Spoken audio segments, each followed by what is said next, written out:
अस्सलाम वालेकुम, क्या हाल है आप सबका। अल्हम्दुलिल्लाह मैं बिल्कुल ठीक हूँ, इस दुआ और उम्मीद के साथ कि आप जहाँ भी हों शादो आबाद हों। आज के ब्लॉग का आगाज़ करते हैं। आज शाम का टाइम है, मैं स्टोर पे जा रही थी। सुबह हम लोगों को बाहर जाना था बारबेक्यू करने के लिए अपनी फ्रेंड्स के साथ, तो मैंने सोचा पम्पकिन ब्रेड बना लेती हूँ। तो उसके लिए मुझे पम्पकिन चाहिए था, जो लेने के लिए मैं स्टोर पे गई थी और अब मैं वो लेके तो घर आ रही हूँ। घर आके तो सबसे पहले तो मैंने पम्पकिन को काटा, उसको छील के उसको मैंने छोटे छोटे पीसेस में कट कर लिया था, क्योंकि मुझे इसकी पम्पकिन प्यूरी बनानी थी। फिर मैंने इसको एक पैन में डाल दिया, इसमें मैंने थोड़ा सा पानी डाल के तो इसको मीडियम फ्लेम पे तकरीबन 15 मिनट तक मैंने इसको कुक किया था। और फिर आप देख सकते हैं इसका पानी जो सा वो खुश्क हो गया और ये कितनी सॉफ्ट हो गई है।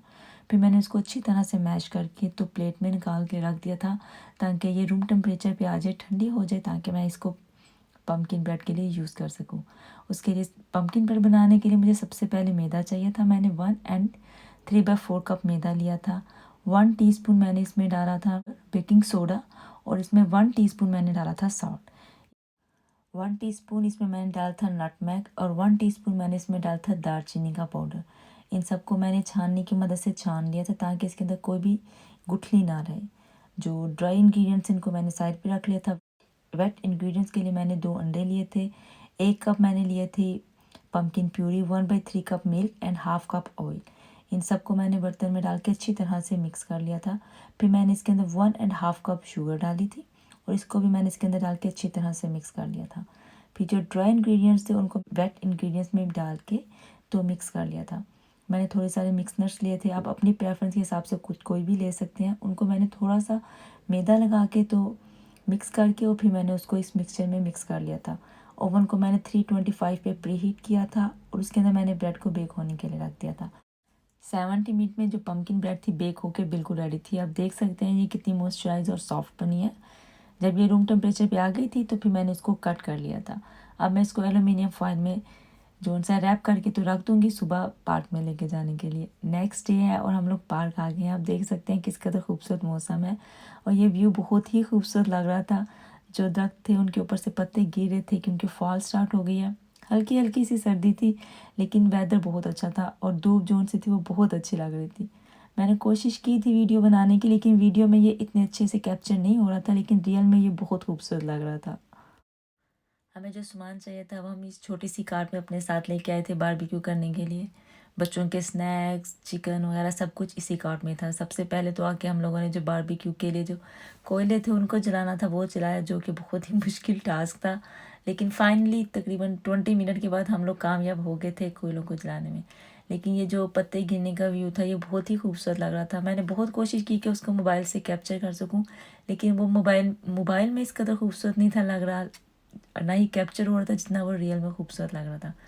जब हमारे कोयले जोन से थे वो रेडी थे, तो फिर हम लोगों ने उसके ऊपर चिकन करना जो को बारबेक्यू करना स्टार्ट कर दिया था। और साथ में हमने छोटे छोटे से क्लिप बनाए थे। बच्चे जोन से थे वो झूलों पे जाके खेल रहे थे, और हम लोग अपना खाना रेडी कर रहे थे। कुछ चीज़ें जोन सी थी हमने टेबल पे रख दी थी, और कुछ चीज़ें जोन सी थी अभी तक कार्ट में ही मौजूद थी।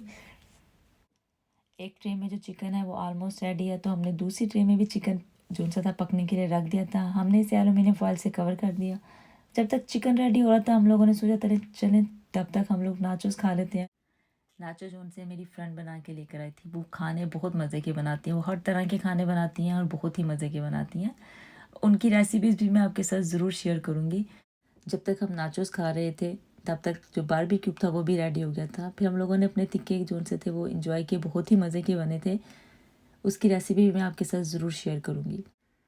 तिक्के कबाब खाने के बाद हमने सोचा चाय बनाते हैं। जब तिक्के रेडी हो गए थे तो उसका क्लिप लेना मैं भूल गई थी, तो हम लोगों ने बस जल्दी जल्दी से खाना खाया। उसके बाद जो सा था उसको क्लीन अप किया टेबल को। उसके बाद फिर हमने चाय बनानी स्टार्ट कर दी।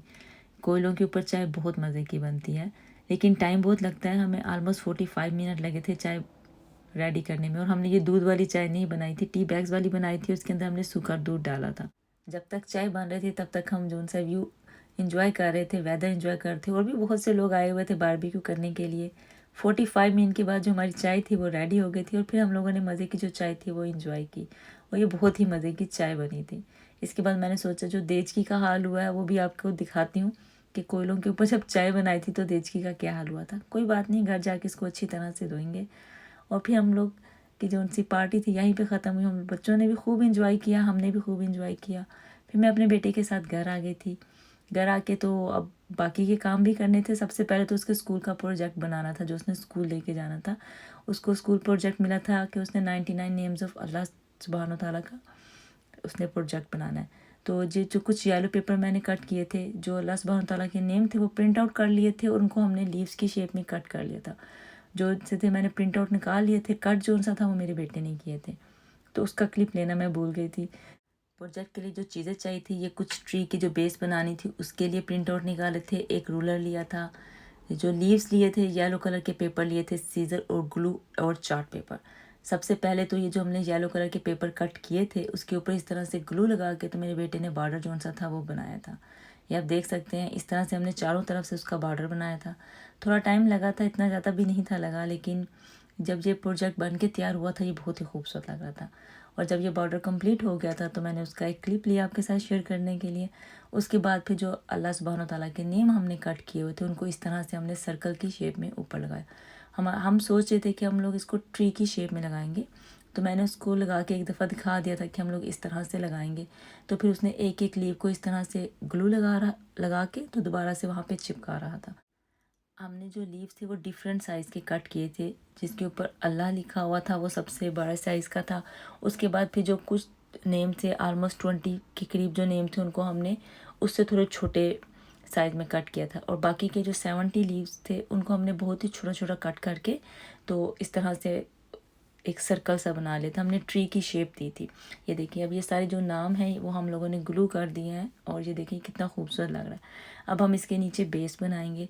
बेस के लिए भी मैंने ब्राउन कलर का जो पेपर था वो प्रिंट आउट निकाल लिया था। फिर हम लोगों ने उसको इस शेप में कट किया था और फिर ग्लू के साथ मेरे बेटे ने उसको इसके साथ लगा दिया था। अब जो सा ट्री है वो बिल्कुल रेडी है। फिर इस तरह से ये भी हमने 2 क्लाउड जो से थे वो कट किए थे। एक पे नेम लिखा हुआ था कि 99 नेम्स ऑफ अल्लाह और एक में ये इस तरह से लिखा हुआ था। और इनके सबके बॉर्डर के ऊपर इस तरह से मैं अपने बेटे को बताया थी कि आपने ग्रीन कलर से करना है, तो उसने ग्रीन कलर से इन दोनों पे और नीचे जहाँ पे उसका नेम था उसको भी उसने ग्रीन कलर से सर्कल कर दिया था। और ये जो ट्री की बेस थी उसको ब्राउन कलर से सर्कल किया था और जितने भी लीव्स थे उसको उसने ब्लैक कलर के मार्कर से सर्कल किया था। जैसा कि आप देख सकते हैं कहीं पे लाइंस ऊपर नीचे हो गई हैं। कोई ऐसा हो जाता है, बच्चा है, छोटा है, 5th ग्रेड में है, 9 साल का है, उस लिहाज से उसने बहुत ही अच्छा और बहुत ही खूबसूरत प्रोजेक्ट बनाया। मुझे ये प्रोजेक्ट बहुत ही खूबसूरत लगा, बहुत ही अच्छा लगा और मैंने इसको आपके साथ भी शेयर किया। आप कमेंट बॉक्स में बताएंगा कि आपको ये प्रोजेक्ट कैसा लगा। उम्मीद करती हूँ आपको आज का व्लॉग पसंद आया होगा। जाने से पहले मेरे चैनल को लाइक और सब्सक्राइब करना मत भूलिएगा। अगले व्लॉग तक के लिए अल्लाह हाफिज़।